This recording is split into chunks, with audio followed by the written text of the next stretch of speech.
Actually సాధారణంగా పిల్లల్లో అంటే చిన్న పిల్లల్లో కొంచెం మూర్ఛ వస్తూ ఉంటుంది కొంతమంది పిల్లలకి. అసలు సాధారణంగా పిల్లల్లో ఏ వయసులో వస్తుంది అంటారు? రైట్ ఫ్రమ్ న్యూ బార్న్ అంటే పుట్టిన తర్వాత ఒకటో రోజు, రెండో రోజు, మూడో రోజు నుంచి. యాక్చువల్గా పిల్లల్లో ఈ మూర్ఛ ఉంది అని పేరెంట్స్ గుర్తించడం ఎలా? సో యూజువల్ గా నాకు ఫిట్స్ చాలా రకాలు ఉంటాయి. అందులో ఏంటి, కళ్ళు తేలేయటం, ఈ రకంగా కొంచెం ఫేస్ ఎక్స్ప్రెషన్ మారిపోవడం, స్టిఫ్ గా అయిపోవడం, బాడీ పిడికిలు పట్టేయడం.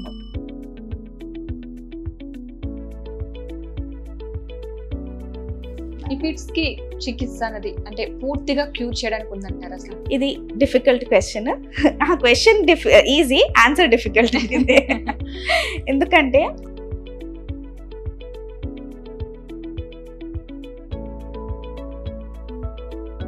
ఈ ఫిట్స్ లాంటివి వచ్చినప్పుడు కీస్ ఐరన్ కి సంబంధించి పెడుతూ ఉంటారు. అలా మరి పిల్లలకు వర్కౌట్ అవుతుందంటారా? There is no scientific reason. Usual గా అన్ని ఫిట్స్ విదిన్ మాక్సిమం 70% ఫిట్స్ అవిటికవే స్పాంటేనియస్ గా కీస్ పెట్టినా పెట్టకపోయినా ఆగిపోతాయి. కొన్ని ఫిట్స్ ఎలా ఉంటాయి అంటే ఈ మెడిసిన్ వల్ల ఏమైనా సైడ్ ఎఫెక్ట్స్ వచ్చే అవకాశం? ప్రపంచంలో ఏ మెడిసిన్ తీసుకున్నా సైడ్ ఏదో ఒక సైడ్ ఎఫెక్ట్ ఉంటుంది. ఖచ్చితంగా. యాజ్ సింపుల్ యాజ్ మనం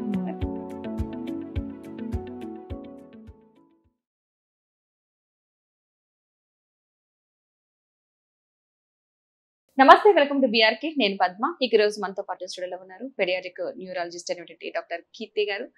ప్రస్తుతం మనతో పాటు ఉన్నారు. వారిని అడిగి అసలు చిన్న పిల్లల్లో మూర్ఛ వ్యాధి ఎందుకు వస్తుంది, మూర్ఛ రావడానికి కారణం ఏంటి, తల్లిదండ్రులు ఎలాంటి జాగ్రత్తలు తీసుకోవాలి, పిల్లలు ఎలా ఉండాలి, ఇలాంటి విషయాలు తెలుసుకునే ప్రయత్నం చేద్దాం. నమస్తే అండి డాక్టర్ గారు. నమస్కారం. యాక్చువల్లీ సాధారణంగా పిల్లల్లో అంటే చిన్న పిల్లల్లో కొంచెం మూర్ఛ వస్తూ ఉంటుంది కొంతమంది పిల్లలకి. అసలు సాధారణంగా పిల్లల్లో ఏ వయసులో ఈ వ్యాధి వస్తుంది? అంటే వ్యాధిని అనకూడదు, బట్ ఏంటంటే తప్పక అనాల్సిన పదం అది. సో ఏ వయసులో వస్తుంది అంటారు?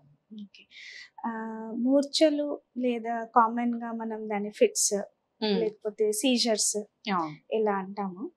సో పిల్లలలో రైట్ ఫ్రమ్ న్యూ బార్న్ అంటే పుట్టిన తర్వాత ఒకటో రోజు, రెండో రోజు, మూడో రోజు నుంచి లైఫ్ టైం ఎప్పుడైనా మనకి సీజర్స్ అనేటివి రావచ్చు. కానీ ఎందుకు వస్తున్నాయని కారణాలు వేరీ అవుతాయి according to age. So new బార్న్కి వచ్చే రీజన్స్ వేరే ఉంటాయి, పెద్దవాళ్ళకి వచ్చే రీజన్స్ వేరే ఉంటాయి. సో మనకి ఎందువలన వస్తున్నాయి అనేది మనము దాన్ని ఇన్వెస్టిగేట్ చేసుకుంటాం అండ్ అకార్డింగ్లీ ట్రీట్ చేసుకుంటాం. అట్లా. So age anywhere, new born to adult, any time fits అనేటివి రావచ్చు. ఒక పర్టిక్యులర్ ఏజ్ అంటూ కాదు, కారణాలు డిఫరెంట్ ఉంటాయి, రీజన్స్ డిఫరెంట్ ఉంటాయి, అకార్డింగ్ టు ఏజ్ చేంజ్ అవుతుంటాయి. యాక్చువల్గా ప్రెగ్నెంట్ గా ఉన్నప్పుడు లేడీస్ వాళ్ళు తీసుకునే ఏదైనా ప్రికాషన్స్ కావచ్చు, ఫుడ్ కావచ్చు, మెడిసిన్, ఎనీథింగ్, అది ఈ పిల్లల మీద ఎఫెక్ట్ పడే అవకాశం ఉందంటారు? అంటే ఇప్పుడు మూర్ఛ అనేది కొంచెం బాధపడాల్సిన విషయం, చిన్న బోర్న్ బేబీ అన్నది చాలా బాధపడాల్సిన విషయం కాబట్టి ఆ ఎఫెక్ట్ ఉంటుంది అంటారా కొంతైనా? ఓకే. డ్రగ్స్ ఎఫెక్ట్ ఏవైతే ప్రెగ్నెన్సీలో తీసుకోకూడదు, దీన్ని టెరాటోజెనిక్ డ్రగ్స్ అంటారు. ఆ డ్రగ్స్ ఏమైనా తీసుకుంటేనే బేబీ మీద ఏమైనా ఎఫెక్ట్ పడే ఛాన్సెస్ ఉంటాయి. మామూలుగా అలౌడ్ డ్రగ్స్ ఉంటాయి, కేటగిరీ ఏ అంటాము, అంటే ఆ drugs are safe in pregnancy. దానివల్ల అయితే పిల్లలకి ఏం కాదు. కానీ వాడకూడని డ్రగ్స్ ప్రెగ్నెన్సీలో వాడితే బేబీస్ మీద ఏమైనా ఎఫెక్ట్ పడే రిస్క్ ఉంటుంది. ఓకే. అండ్ ఇంకొకటి ఏంటంటే, సపోజ్ మదర్కి ఏదైనా ఇన్ఫెక్షన్, అంటే ప్రెగ్నెంట్ ఉన్నప్పుడు ఫస్ట్ 3 monthsలో కానీ are during pregnancy any time ఏదైనా ఇన్ఫెక్షన్, ఎలాంటి ఇన్ఫెక్షన్ అంటే సైటోమెగాలో వైరస్ అంటే ఒకటి ఇన్ఫెక్షన్ అంటారు, టార్చ్ గ్రూప్ అనేది ఒక ఇన్ఫెక్షన్ అంటారు. అటువంటి టైప్ ఆఫ్ ఇన్ఫెక్షన్ ఏమైనా అయితే అది మదర్ నుంచి బేబీకి ఎఫెక్ట్ అయ్యే రిస్క్ ఉంటుంది అండ్ దానివల్ల బేబీ గ్రోత్ అనేది ఎఫెక్ట్ అయ్యే రిస్క్ ఉంటుంది. సో ఆ పర్టికులర్ టార్చ్ గ్రూప్ ఇన్ఫెక్షన్స్ ఏమైనా మదర్కి ప్రెగ్నెన్సీలో వస్తే అప్పుడు బేబీ మీద ఎఫెక్ట్ అయ్యి బేబీకి తర్వాత పుట్టాక ఫిట్స్ వచ్చే ఛాన్సెస్ ఉంటాయి. సో కానీ మామూలుగా దగ్గు, జ్వరము దానివల్ల అయితే బేబీకి ఏం కాదు. యాక్చువల్గా పిల్లల్లో ఈ మూర్ఛ ఉంది అని పేరెంట్స్ గుర్తించడం ఎలా? ఎందుకంటే చాలా మందికి తెలియదు, దానివల్ల చాలా ప్రమాదాలు ఎదుర్కొంటున్నారు కూడా చాలా మంది పేరెంట్స్. అలా కాకుండా మనం ఫస్ట్ లోనే గుర్తించడం వల్ల కొంతమంది మనం కేర్ తీసుకోవడానికి ఉంటుంది కాబట్టి. సో మూర్ఛలు అనేది దాన్ని ఐడెంటిఫై చేసుకోవడము దాని లక్షణాలను బట్టే, సిమ్టమ్స్ ఎలా ఉన్నాయో దాన్ని బట్టే. ఎందుకంటే డాక్టర్గా కూడా మీరు నాకు ఏ సిమ్టమ్ చెప్తే దాన్ని బట్టే నేను చెప్పగలుగుతాను, ఓకే ఇది ఫిట్స్ ఉండొచ్చా కాకపోవచ్చా. ఓకే, సో యూజువల్గా నాకు ఫిట్స్ చాలా రకాలు ఉంటాయి. కొన్ని జనరల్ ఫిట్స్ అంటాం, ఫోకల్ ఫిట్స్ అంటాం, అబ్సెన్స్ ఫిట్స్ అంటాం, ఇట్లా రకాలు ఉంటాయి. సో జనరల్ ఫిట్స్ ఎట్లా వస్తే మొత్తం బాడీకి వస్తాయి. అందులో ఏంటి, కళ్ళు తేలేయటం, ఈ రకంగా కొంచెం ఫేస్ ఎక్స్ప్రెషన్ మారిపోవడం, స్టిఫ్గా అయిపోవడం, బాడీ పిడికిలు పట్టేయడము, ఈ రకంగా ఇట్లా పోస్చర్ చేసేస్తారు. మనం పిలిచిన పలకరు, మొత్తం బాడీ స్టిఫ్ అయిపోతుంది. ఏమైపోతుంది అని చూడడానికి చాలా భయంకరంగా ఉంటుంది యాక్చువల్లీ. సో మొత్తం బాడీ స్టిఫ్ అయిపోయి కొట్టుకోవచ్చు, వాళ్ళు ఇలా ఇలా చేతులు కాలు కొట్టుకోవచ్చు. అండ్ మనం పిలిచిన పలకరు వాళ్ళు. సో దాన్ని జనరల్ ఫిట్స్ అంటాం మనం. రెండోది ఫోకల్ ఫిట్స్ అంటారు. అంటే ఏంటి, బాడీకి వన్ పార్టే వస్తుంది, ఒక వన్ హాఫ్, జస్ట్ వన్ హాఫే కొట్టుకుంటుంది, లేక జస్ట్ ఈ పెదవు మాత్రం వరకే, ఫేస్ వరకే, అట్లా ఫోకల్ ఫిట్స్ అంటాం. ఓకే, అందులో సోయా అనేది ఉండొచ్చు, సోయలో ఉంటారు, కానీ అదేంటో ఆటోమేటిక్లీ అదే ఒక బాడీ పార్ట్ కొట్టుకుంటుంది అంట, దాన్ని ఫోకల్ ఫిట్స్ అంటారు. ఓకే, మూడోది ఒకటి ఉంటుంది అబ్సెన్స్ సీజర్స్ అంటారు. అందులో ఏంటంటే ఉన్నట్టుండే పాజ్ అయిపోతారు, ఇట్లా మాట్లాడుతూ మాట్లాడుతూ ఆగిపోతారు ఫ్యూ సెకండ్స్ కోసం, ఏమైందా ఏంటా అనే లోపే మళ్ళీ కాన్షియస్కి వచ్చేస్తారు. సో అవి కూడా ఒక రకమైన ఫిట్సే. సో దీంట్లో ఇన్ని రకాలు ఉంటాయి. చిన్న బేబీ, న్యూ బోర్న్ బేబీస్లో కూడా జస్ట్ కాలిట్లా జర్క్గా కదలడము, అది కూడా ఒక రకమైన ఫిట్స్. కొంత ఇన్ఫెంట్స్ అంటారు 6 months 8 monthsలో, వీళ్ళకి ఒక టైప్ ఆఫ్ ఫిట్స్ ఉంటాయి, స్పాజమ్స్ అని. అందులో ఏంటంటే జస్ట్ ఇట్లా ఉలికి పడతారు, బాగానే ఉంటారు, పాలు తాగుతూ ఉంటారు, మంచిగా ఉంటారు, ఆడుకుంటుంటారు, మధ్యలో ఇట్లా అంటారు, అది కూడా ఒక రకమైన ఫిట్స్. సో ఇన్ని రకాలు ఉంటాయి. సో ఎనీ అబ్నార్మల్ మూమెంట్ మనకు కనిపించింది అని అంటే ఇది ఫిట్స్ ఉండొచ్చా అని డౌట్ పడాలా, కానీ కన్ఫర్మేషన్ కి డాక్టర్ దగ్గర వెళ్ళాలి. ఖచ్చితంగా అదే, ఎందుకంటే క్లారిటీ ఉండదు. అప్పుడప్పుడు వాళ్ళు ఆడుతూ అంటున్నారో తెలియదు, అనుకోకుండా జరుగుతుందో తెలియదు, నిజంగా ఫిట్స్ అంటున్నారో తెలియని పరిస్థితి. ఇంకో విషయం చెప్తాను, కొన్ని ఏమంటాయి, కొన్ని మూమెంట్స్ ఎలా ఉంటాయి, ఫిట్స్ లా కనిపిస్తాయి కానీ ఫిట్స్ ఉండవు. పిల్లలలో అలా కూడా ఉంటాయి. అవును, అవి కనపడనీకి ఏంటి వెరైటీగా చేస్తున్నారు అనుకుంటాం, కానీ ఫిట్స్ కాదు. అలా కొన్ని బిహేవియరల్ ఉంటాయి, దానివల్ల కొంచెం కన్ఫ్యూజ్ అవుతారు. సో అందుకే అలాంటి డౌట్ ఏమైనా ఉంటే వచ్చి పీడియాట్రిక్ న్యూరాలజిస్ట్ని ఒకసారి కలిసి ఇది ఫిట్స్ అయినా కాదా, మామూలా ఏం కాదా అని కన్ఫర్మ్ చేసుకోవాలి. ఈ ఫిట్స్ కి చికిత్స అనేది అంటే పూర్తిగా క్యూర్ చేయడానికి ఉందంటారు అసలు? ఇది డిఫికల్ట్ క్వశ్చన్. ఆ క్వశ్చన్ ఈజీ, ఆన్సర్ డిఫికల్ట్. ఎందుకంటే ఇప్పుడు ఫిట్స్ మందులు ఎలా పనిచేస్తాయి, ఫిట్స్ మళ్ళీ మళ్ళీ రాకుండా ఆపుతాయి. ఓకే, కానీ అది రూట్ కాజ్ ని పూర్తిగా క్లియర్ చేయదు. ఓకే, ఇప్పుడు మీరు నన్ను అడిగారు ఫిట్స్ ఎందుకు వస్తాయి అని నేను అన్నాను. ఇప్పుడు ఫస్ట్ ఏంటంటే ఫిట్స్ ఎందుకు వస్తాయనంటే మన బ్రెయిన్ లో యాక్చువల్లీ చాలా ఇవి వచ్చేటి బ్రెయిన్ నుంచి, ఫిట్స్ వచ్చేటి బ్రెయిన్ నుంచి. ఓకే, సో మన బ్రెయిన్ లో చాలా చిన్న చిన్న నరాలు ఉంటాయి, స్మాల్ మైక్రో, అంటే మన మైక్రోస్కోప్ కింద పెట్టి చూస్తే కనిపించే నరాలు, అంత స్మాల్ నరాలు. ఆ నరాలు ఒక నెట్వర్క్ లా ఉంటాయి. ఒక నరం ఇంకో నరంకి కమ్యూనికేట్ చేయాలంటే ఎలక్ట్రికల్ సిగ్నల్స్ పాస్ చేస్తాయి. అంటే అంత ఇంట్రికేట్ ఉంటది, అంత కాంప్లెక్స్ ఉంటది. సో ఇప్పుడు ఆ ఎలక్ట్రికల్ సిగ్నల్ లో ఏదైనా డిస్టర్బెన్స్ అయింది, ఒక షార్ట్ సర్క్యూట్ లా అయింది, అది ఫిట్స్ చేస్తుంది. So it is nothing but short circuit off electrical signals in the brain. Okay, ఇప్పుడు ఆ డిస్టర్బెన్స్ చేయడానికి ఏదైనా కారణం ఉండొచ్చు బ్రెయిన్ కి రిలేటెడ్. ఇప్పుడు దెబ్బ ఏమైనా తగిలింది తలకి, సో అక్కడ నరాలు కొంచెం ఎఫెక్ట్ అయిపోయి అక్కడ నుంచి ఫిట్స్ వస్తాయి. ఏమైనా ఇన్ఫెక్షన్ అయింది, మెదడు ఇన్ఫెక్షన్ అంట, ఆ ఇన్ఫెక్షన్ వల్ల అక్కడ నరాలను కొద్దిగా వాపు చేసి అక్కడ నుంచి ఫిట్స్ వస్తున్నాయి. ట్యూమర్, గడ్డ, బ్లడ్ క్లాట్ అయింది, ట్యూమర్ అయింది, గడ్డ అయింది, అక్కడ ఆ నరాల చుట్టుపక్కల నరాలను అది ఇరిటేట్ చేసి ఫిట్స్ చేస్తుంది. సో నేను ఫిట్స్ ట్రీట్ చేయాలంటే ఎందుకు వస్తున్నాయని దాన్ని ట్రీట్ చేయాలా, ప్లస్ మందులు ఇచ్చుకుంటూ ఆ ఎలక్ట్రికల్ యాక్టివిటీ అబ్నార్మల్ కాకుండా దానికి మందులు ఇవ్వాలి. సో ఈ నా మందులు దేని మీద యాక్ట్ చేస్తే ఎలక్ట్రికల్ యాక్టివిటీ మీద యాక్ట్ చేస్తాయి. కానీ కారణం ఇప్పుడు ట్యూమర్ ఉందా, నేను ట్యూమర్ తీయాలి, అడిగాను. ఇన్ఫెక్షన్ ఉందా, ఇన్ఫెక్షన్ నేను ట్రీట్ చేయాలి. అట్లా. సో క్యూర్ కొన్ని వాటికి ఉంటాయి, దేనికైతే నేను కారణంని క్యూర్ చేసేస్తాను.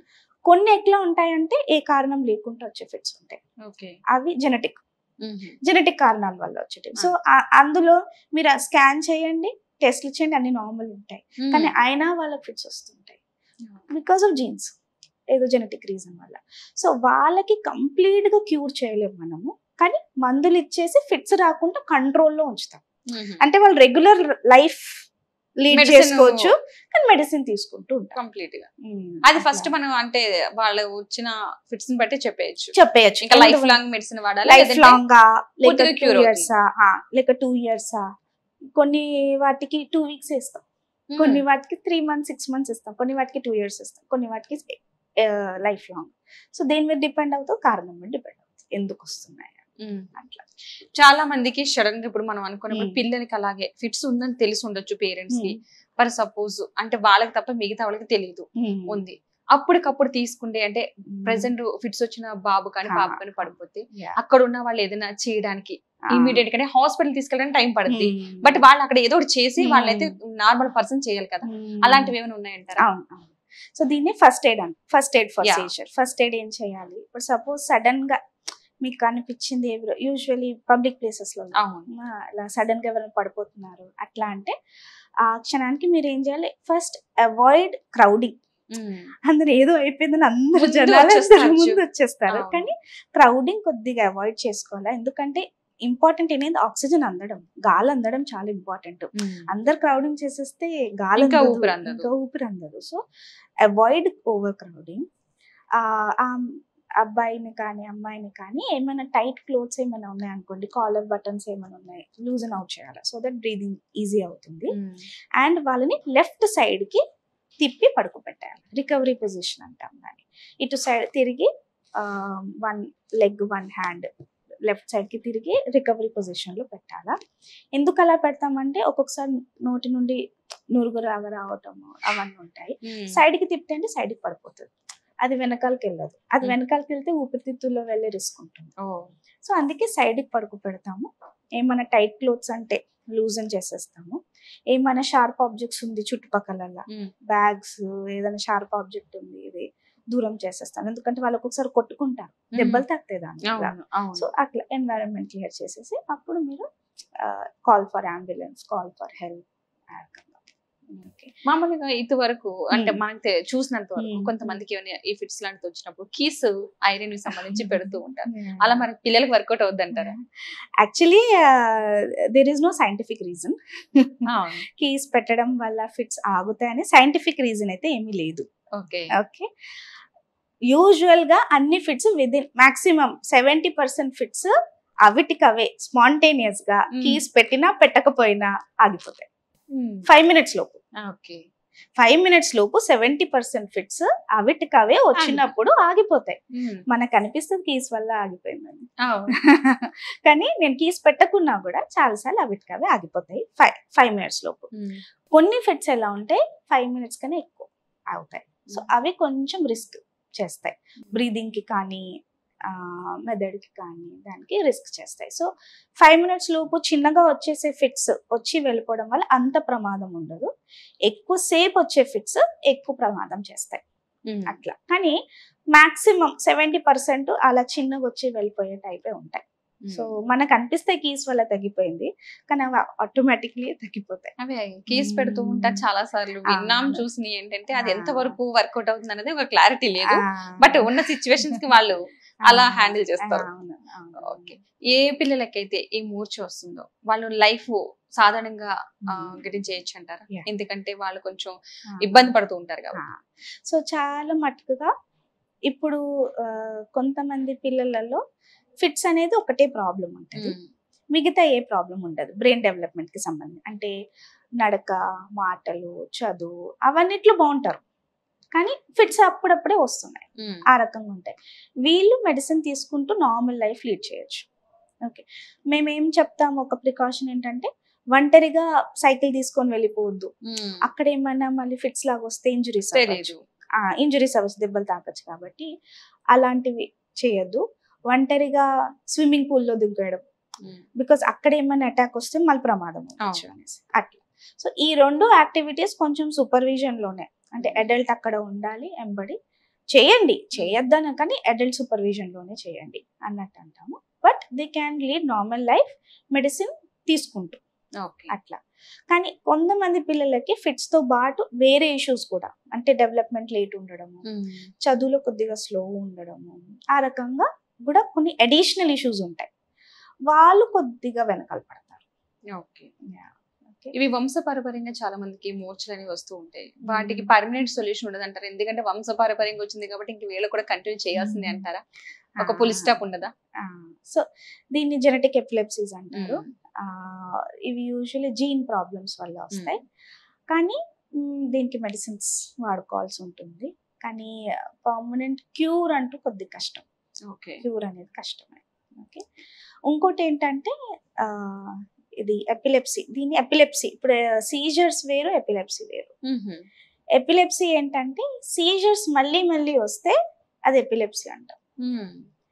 ఒక్కసారి సీజర్ వస్తే అది ఎపిలెప్సీ ఉండొచ్చు, ఉండకపోవచ్చు. కానీ మెడిసిన్స్ లాంగ్ టైం ఎపిలెప్సీకి వాడతాము, సీజర్స్ కి కాదు. 2 డిఫరెంట్ టర్మ్స్. ఓకే, సో ఎపిలెప్సీకి ట్రీట్మెంట్ వచ్చేసి ఫస్ట్ మనం మెడిసిన్స్, మందులు వాడుకోవడం. ఏవైతే కొంతమందికి బాగా ఎక్కువ వస్తుంటాయి, మెడిసిన్ వాడినా కూడా సీజర్స్ వస్తూనే ఉంటాయి. డైలీ ఫిట్స్ కూడా ఉంటాయి, అంతవరకు సివియరిటీ కూడా ఉంటుంది. కొంతమందికి డైలీ 3-4 టైమ్స్ అంత సివియరిటీ కూడా ఉంటాయి. అటువంటి వాళ్ళకి రిఫ్రాక్టరీ ఎపిలెప్సీ అంటారు. వాళ్ళకి వేరే మొడాలిటీస్ ఆఫ్ ట్రీట్మెంట్ ఉన్నాయి. అంటే డయట్ పరంగా కిటోజెనిక్ డయట్ అనేసి ఉంటుంది. డయట్ పరంగా చేంజెస్ చేసుకుంటే దాన్ని కొంచెం మనం కంట్రోల్ చేయొచ్చు. ఎపిలెప్సీ సర్జరీస్ కూడా ఉన్నాయి. సర్జరీస్ ఉన్నాయి, ఎపిలెప్సీ సర్జరీస్ ఉన్నాయి. కానీ అవి అన్నిటికీ వర్కౌట్ అవ్వవు, కొన్నిటి మాత్రమే. కానీ ఇది సర్జరీ చేస్తే నయం అవుతుందా లేదా అని డాక్టర్ చెప్పేస్తారు. ఇది సర్జరీకి ఓకే చెయ్యొచ్చు, దీనికి అసలు చేయరాదు అని డాక్టర్ చూసి చెప్పేస్తారు. కానీ there are epilepsy surgeries now, and there are ఇప్పుడు స్పెషలైజ్ టెక్నిక్స్ ఉన్నాయి, కొత్త డెవలప్మెంట్, కొత్త మెషిన్స్ వచ్చాయి. దీనివల్ల సర్జరీ చేశాక ఇట్లా ఎక్కువ ఫిట్స్ వచ్చే వాళ్ళకి కొద్దిగా మెడిసిన్స్ తగ్గించుకొని సింగిల్ మెడిసిన్ మీదకి వచ్చేసారు, లేక మెడిసిన్ కూడా ఆపనీకి వచ్చేసింది కొంతమందికి. అంటే ఈ మెడిసిన్ వల్ల ఏమైనా సైడ్ ఎఫెక్ట్స్ వచ్చే అవకాశం ఉందంటారు మరి వాళ్ళకి? ప్రపంచంలో ఏ మెడిసిన్ తీసుకున్నా ఏదో ఒక సైడ్ ఎఫెక్ట్ ఉంటుంది. యాజ్ సింపుల్ యాజ్ మనం హెడ్ ఏక్ ఒక పారాసిటమాల్ టాబ్లెట్ వేసుకుంటాం, దానికి కూడా సైడ్ ఎఫెక్ట్ ఉంటుంది. కానీ మనం ఏదైనా రిస్క్ వర్సెస్ బెనిఫిట్ చూసుకుంటాం అంతే. ఓకే, నాకు బెనిఫిట్ దాంతో ఎక్కువ ఉందంటే ఆ చిన్న రిస్క్ నేను తీసుకుంటా. మనం రోడ్డు మీద వెళ్తుంటాం, యాక్సిడెంట్ అవ్వచ్చు, అలా అని చెప్పేసి రోడ్డు మీద వెళ్ళడం ఆపేస్తాం? లేదు, వెళ్తాం. మనకు తెలుసు రిస్క్ ఉంది చిన్నగా, కానీ జాగ్రత్త పడతాం. దీంట్లో కూడా అలాగే జాగ్రత్త పడతాం. మెడిసిన్ తీసుకుంటూ యాజ్ అ డాక్టర్ నేను ఒక మెడిసిన్ రాసే ముందు 10 సార్లు ఆలోచిస్తాను, ఈ మందుతోటి బాబుకి ఉపయోగం ఎక్కువ ఏమైనా అవుతుందా, ఏమైనా హాని అవుతుందా అనేసి 10 సార్లు ఆలోచించి మేము ఆ మెడిసిన్ ప్రిస్క్రైబ్ చేస్తాం. ఓకే, యాజ్ అ డాక్టర్ నా పని ఏంటంటే వాళ్ళకి ఫిట్స్ కంట్రోల్ చేయడం అండ్ సైడ్ ఎఫెక్ట్స్ కూడా మానిటర్ చేసుకుంటూ ఉండడం. ఓకే, సో అవును సైడ్ ఎఫెక్ట్స్ కొన్ని ఉండొచ్చు, కానీ రెగ్యులర్ గా మనం చూసుకుంటూ ఉన్నాం, మానిటర్ గా చేసుకుంటున్నాం, జాగ్రత్తగా ఉన్నామంటే మనం చాలా మటుకు అవాయిడ్ చేసుకోవచ్చు ముందు జాగ్రత్తగానే. ఓకే, మనకు తెలిసి ఈ మందుకి ఇది ఎఫెక్ట్ రావచ్చు, మనం ఇది అవాయిడ్ చేద్దామని అట్లాంటివి కొన్ని మనం ప్రికాషన్స్ తీసుకుంటాం. అది మేము గైడ్ చేస్తాం పేషెంట్స్ కి. ఓకే, అట్లా ప్రత్యేకించి వీళ్ళు ఫుడ్ కి సంబంధించి ఏమన్నా చూడాలి, తినాల్సి ఉంటాయి, తినవి అలాంటివి ఏమైనా ఉన్నాయంటారా? నాకు చాలా మంది పేరెంట్స్ అడుగుతారు, మేడం బనానా పెట్టచ్చా? అందరికి ఒక డౌట్స్, ఫ్రూట్స్ పెట్టచ్చా, వెజిటబుల్స్ పెట్టచ్చా, అసలు పెడితే ఎలాంటి ఫ్రూట్స్ పెట్టాలి? ఫ్రూట్స్ లో పెద్ద క్వశ్చన్. అవును, but there is no direct link. మీరు ఫుడ్ కి ఇది పెడితే ఫిట్స్ ఎక్కువ అవుతాయి, అది తినకపోతే తగ్గుతాయి అట్లాంటివి ఏం లేదు. ఓన్లీ మీరు ఆ డైట్, స్పెషల్ డైట్, ఆ కీటో డైట్ నేను ఏదైతే అన్నాను అట్లాంటివి ఏమైనా డైట్ ప్లాన్ వాడుతుంటేనే మేము ప్రికాషన్స్ చెప్తాము. లేదు రెగ్యులర్ మామూలు జస్ట్ మెడిసిన్ వేసుకునే వాళ్ళకి there is no diet restriction. Food పరంగా ఇది తింటే ఇవి ఎక్కువ అవుతాయి అట్లా అంటూ ఏం లేదు. there is no diet restriction. Okay. But if you ask me one precaution, ఒక్క లైఫ్ స్టైల్ ప్రికాషన్ నేను చెప్తాను, స్లీప్. స్లీప్ అనేది వీళ్ళకి చాలా ఇంపార్టెంట్. స్లీప్ డిస్టర్బ్డ్ అయింది, స్లీప్ డిస్టర్బ్ అంటే రాత్రి లేట్ పడుకున్నారు, మార్నింగ్ తొందరగా లేచేసారు, 8 hours పడుకునే అబ్బాయి 4-5 hours పడుకొని చేశారు. ఇవి ఎప్పుడైతాయి? పెండ్లు ఉండే ఇంట్లో, బర్త్డే పార్టీ అయింది, ఏమైనా కొంచెం అకేషన్ అయింది, ఇంట్లో పూజ జరిగింది, జాగరణ జరిగింది, అక్కడ నిద్ర డిస్టర్బ్ అవుతుంది. చాలా సార్లు పేషెంట్స్ నెక్స్ట్ డే ఫిట్స్ తోటి వచ్చేస్తారు అట్లా. సో మీరు ఫంక్షన్ చేసుకోండి, అన్ని అవ్వండి, కానీ స్లీప్ డిస్టర్బ్ అవ్వకుండా చూసుకోవాలి. సో ఫుడ్ కన్నా ఎక్కువ ముఖ్యమే sleep. Undisturbed 8 hours of sleep. వీళ్ళకి స్లీప్ హైజీన్ అన్నిటికన్నా మోస్ట్ ఇంపార్టెంట్. నేను టైం పడుకోవాలా, టైంకి లేవాలి, అదొక్క ప్రికాషన్, అదొక్క లైఫ్ స్టైల్ ప్రికాషన్ వాళ్ళు తీసుకోవాలి. అట్లా యాక్చువల్లీ మూర్ఛ ఉన్న వాళ్ళకి మెమరీ లాస్ అవడం కానీ, ఎడ్యుకేషన్ పరంగా వీక్ అవడం కానీ, ఏదైనా చెప్పినా ఊరికినే మర్చిపోవడం, లేదంటే అక్కడ మందబుద్ధిగా అంటే కొంచెం బద్ధకస్తులుగా ఉంటారు, అలాంటివి ఏమైనా ఉంటాయంటారా? చిన్న ఛాన్సెస్ ఉంటది, కొంతమందికి ఉంటది, అందరికి ఉండదు.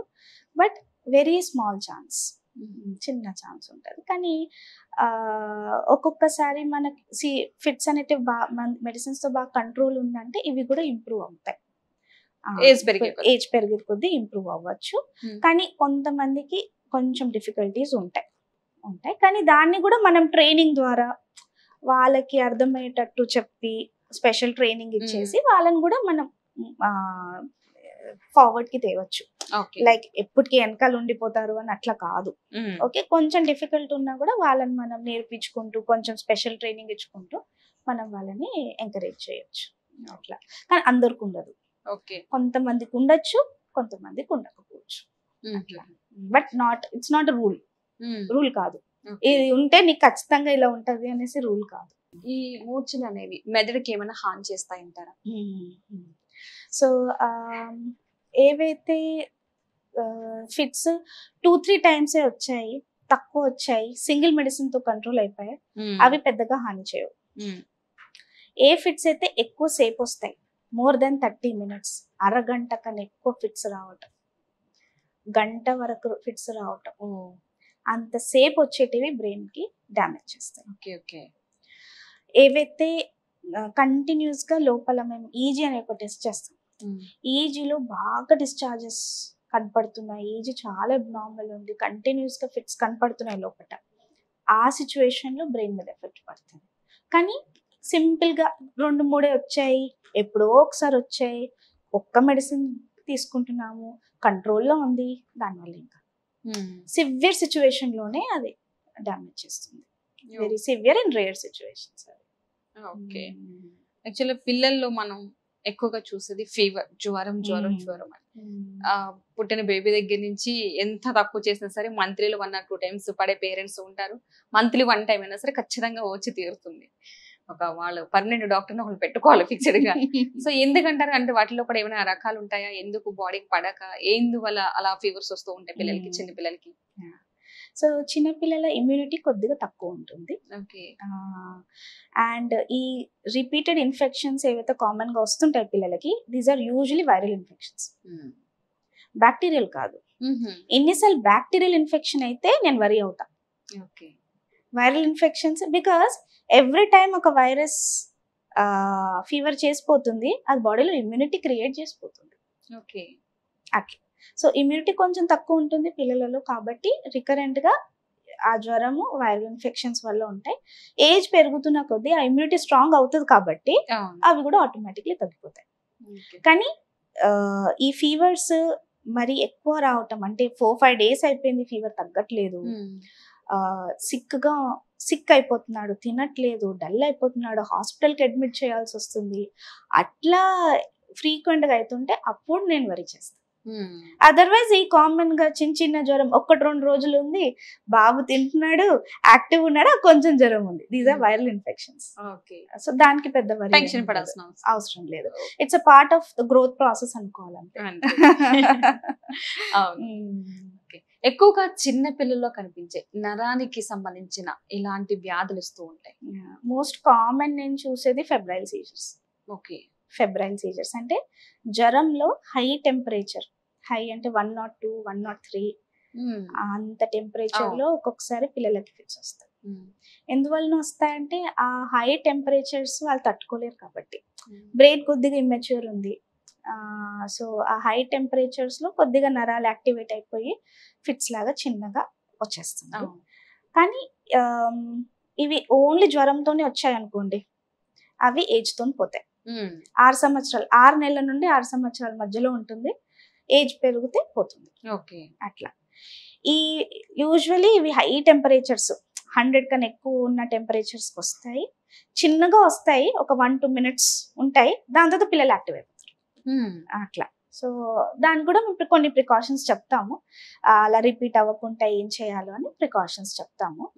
కానీ ఇవి సపోజ్ వెరైటీగా ఏమన్నా చేంజ్ అయ్యాయి అంటే జ్వరం లేకుండానే మారిపోయాయి, చేంజ్ అయ్యాయి, చాలా ఎక్కువసేపు వచ్చాయి, ఊకుకు వస్తున్నాయి, అట్లా అంటే అప్పుడు వరీ చేస్తాం. లేదా ఎప్పుడో ఒకసారి జ్వరంతో చిన్న ఫిట్స్ వచ్చేసింది కానీ బాబు అంతా బాగానే ఉన్నాడు, డెవలప్మెంట్ బాగుంది, యాక్టివ్ ఉన్నాడు అంటే పెద్ద ప్రాబ్లం ఉండదు, ఇవి ఏజ్ తో వెళ్ళిపోతాయి. కొంతమంది పిల్లల్లో ఊరుకునే టెన్షన్ పడుతూ ఉంటారు, భయపడిపోతూ ఉంటారు. ఇవి కూడా ఈ నర సంబంధిత వ్యాధికి సంబంధించినవి అంటారా? దానికి సంబంధించి ఏమైనా ఉన్నాయంటారా? అది usually behaviour related, psychology related, అది rather than neurology related. So అవిటిని మనం చాలాసార్లు కౌన్సిలింగ్ చేసి వాళ్ళకి నచ్చ చెప్పి వాళ్ళని కరెక్ట్ గా మాట్లాడి మనం సెట్ చేసుకోవచ్చు. చిన్న పిల్లలకి ఎక్కువగా ఈసీజీ కావచ్చు, ఎంఆర్ఐ వంటి స్కానింగ్ అవసరమయ్యే సిచ్యువేషన్ ఎప్పుడైనా వస్తుంది అంటారా? ఎందుకంటే చిన్న పిల్లలు కాబట్టి. సో ఇప్పుడు పిల్లలలో సపోజ్ ఫిట్స్ వచ్చాయి అనుకోండి, most common investigation easy, almost అందరికి ఈజీ చేసేస్తాము. ఫిట్స్ వచ్చాయంటే ఎక్సెప్ట్ ఫెబ్రైల్ సీజర్స్ కి ఏ ఇన్వెస్టిగేట్ చేయాలి, ఎందుకంటే మనకు తెలుసు జ్వరం వల్ల వచ్చింది, జ్వరం సెట్ అయితే ఇది కూడా సెట్ అయిపోతుంది అనేసి. సో దానికి ఎక్కువ ఇన్వెస్టిగేట్ చేయము. కానీ ఏమి లేకుండా ఉన్నట్టుండే ఫిట్స్ వచ్చాయి అనుకోండి, దానికి ఇన్వెస్టిగేట్ చేస్తాము. ఈజీ, ఎంఆర్ఐ, సిటీ స్కాన్స్, ఇవి వేరియస్ స్కాన్స్ ఉంటాయి. All EEG and MRI are very safe. EEG ఏం చేస్తుంది, బ్రెయిన్ ఎలక్ట్రికల్ యాక్టివిటీ, నేను అన్నాను ఫిట్స్ అని ఎందుకు వస్తే abnormal electrical activity, electrical disturbances, so నేను ఆ ఎలక్ట్రికల్ సిగ్నల్స్ ని రికార్డ్ చేయాలా, అది ఈజీ చేస్తుంది. అట్లా సో ఈజీ అనేది చాలా సింపుల్ టెస్ట్, ఓన్లీ పిల్లలు పడుకోవాలి దానికోసం అంతే, అదే ఛాలెంజ్ ఉంటుంది ఈజీ చేయడానికి, వాళ్ళు పడుకోవాలి అట్లా. సో నిద్రలో చేస్తాం అది. ఎంఆర్ఐ కూడా సేఫే, ఓన్లీ డిసడ్వాంటేజ్ ఎంఆర్ఐ ఏంటంటే చాలా లౌడ్ సౌండ్స్ ఉంటాయి అందులో, సో కొంతమంది పిల్లలు భయపడిపోతారు. ఓకే, సో దానికి కూడా కొద్దిగా సిరప్ ఇచ్చేసి సెడేట్ చేసి, ఒక్కొక్కసారి సెడేట్ చేసి అట్లా ఎంఆర్ఐ చేస్తాం. Okay, so both are very safe procedures, దానికి పెద్ద సైడ్ ఎఫెక్ట్స్ ఏమి ఉండదు. సిటీ స్కాన్ కి కొద్దిగా రేడియేషన్ సైడ్ ఎఫెక్ట్ ఉంటుంది, అందులో రేడియేషన్ ఎక్స్పోజర్ ఉంటుంది సిటీ స్కాన్ కి. ఎంఆర్ఐలో ఏ రేడియేషన్ ఉండదు, ఈజీకి ఏ రేడియేషన్ ఉండదు. సో టెస్ట్ చేయటం వల్ల పిల్లలకి ఏం కాదు, ఓన్లీ సిటీ స్కాన్ కే కొద్దిగా ఉంటుంది, ఆ రేడియేషన్ మనం ఎక్కువ ఎక్స్పోజ్ అవ్వకూడదు అట్లా. సో ఊకే సిటీ స్కాన్స్ కొద్దిగా అవాయిడ్ చేస్తాము, ఎంఆర్ఐ ఈజీకి ఏ ఇబ్బంది లేదు అట్లా. యాక్చువల్గా పేరెంట్స్ ఎస్పెషల్లీ ఈ విషయంలో ఎవరికైనా పిల్లలకి మూర్ఛ ఉంటే కనుక వాళ్ళ పిల్లలకి పేరెంట్స్ తీసుకోవాల్సిన జాగ్రత్తలు ఏంటి అంటే, పేరెంట్స్ కూడా చాలా తొందరగా భయపడిపోతూ ఉంటారు, అంటే చిన్న దెబ్బ తగిలితేనే తట్టుకోలేరు, అదే మూర్ఛ వచ్చి పడిపోయారంటే వాళ్ళకి మెంటల్ గా కూడా బాగా ఏం జరుగుద్ది అన్న టెన్షన్ ఎక్కువైపోతా ఉంటుంది. సో వాళ్ళకి మీరు ఇచ్చే సలహాలు, సూచనలు ఏంటి? సో వాళ్ళకి సూచనలు ఏంటంటే, ఫస్ట్ ఆఫ్ ఆల్ దీనికి ట్రీట్మెంట్ ఉన్నది, సో మందులు వాడుకుంటూ మనం దీన్ని సెట్ చేయొచ్చు. రెండోది, ఎక్కువ గారభం చేయాల్సిన అవసరం లేదు పిల్లలు. నేను చాలాసార్లు చూస్తాను పేరెంట్, మా బాబుకి ఫిట్స్ వస్తాయి, పాపకు ఫిట్స్ వస్తాయి, మేము స్ట్రెస్ తీసుకొనివ్వము, అట్లా ఏం కాదు. ఎక్కువ గారభం చేస్తే మళ్ళీ అది డిసిప్లిన్ పరంగా ఇబ్బంది అవుతుంది. ఓకే, సో ఇట్లాంటి వాళ్ళకి ఫిట్స్ ఉన్నా కూడా ఎక్కువ గారభం అవసరం లేదు. మూడోది, డైట్ పరంగా పెద్ద రెస్ట్రిక్షన్స్ ఏం లేవు, అన్ని పెట్టచ్చు. నాలుగో ఒక క్వశ్చన్ కూడా నన్ను యూజువల్లీ అడుగుతారు, మామూలుగా సపోజ్ వాళ్ళు మెడిసిన్ వాడుతున్నారు కదా, ఏమైనా దగ్గు, జలుబు అయింది, జ్వరం వచ్చింది, అప్పుడు కూడా మనం మెడిసిన్స్ వాడాల్సి ఉంటుంది, సో ఆ మెడిసిన్ తో పాటు ఈ మెడిసిన్ వేయచ్చా? సో వేయచ్చు, మోస్ట్ ఆఫ్ ద టైమ్స్ ఇవి సేఫ్ ఉంటాయి, ఆ మెడిసిన్స్ తో పాటు ఈ మెడిసిన్ కూడా వేయచ్చు, కానీ కొద్దిగా టైం గ్యాప్ మెయింటైన్ చేయండి అని చెప్తాం. అది. అండ్ నేను చెప్పినట్టు ఇందాకే చెప్పాను, స్లీప్. మీరు పేరెంట్స్ గా ఇఫ్ ఎనీ ప్రికాషన్ మీరు తీసుకోవాలి అంటే స్లీప్ ఎన్షూర్ చేయండి టైంకి.